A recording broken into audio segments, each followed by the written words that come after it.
Magandang araw sa inyong lahat. Ngayon, ating balikan ang hindi malilimutang pagganap ni Al Pacino sa pelikulang Scent of a Woman noong 1992, isang papel na nagbigay sa kanya ng kanyang pinakaunang Oscar Award.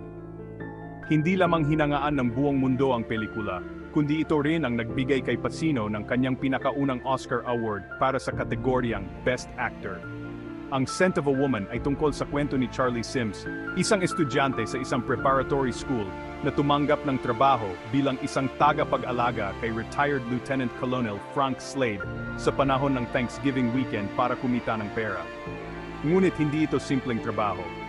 Si Frank Slade, na mahusay na ginampanan ni Pacino, ay isang veterano ng digmaang Vietnam na nabulag at may problema sa pag-inom ng alak.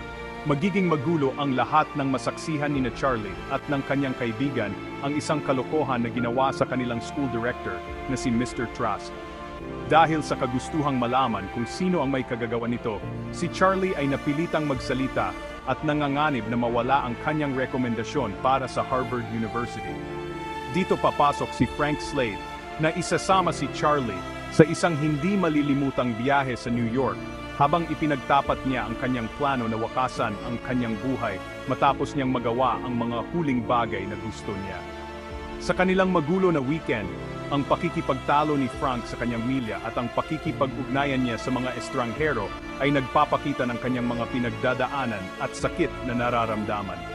Isa sa mga pinakamasakit na eksena ay ang pagtatangka ni Frank na magpakamatay, ngunit napigilan siya ni Charlie.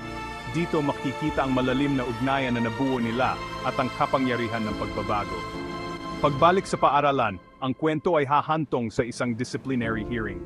Magbibigay si Frank ng isang madamdamin at hindi malilimutang talumpati na ipagtatanggol ang integridad ni Charlie na siyang magliligtas sa kanya.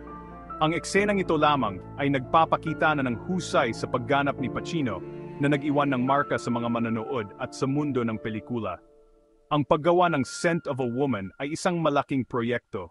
Sa direksyon ni Martin Brest, ang pelikula ay hango sa screenplay ni Bo Goldman, na halaw sa nobelang Italiano ni Giovanni Arpino na Il Buio e il Miele, Darkness and Honey.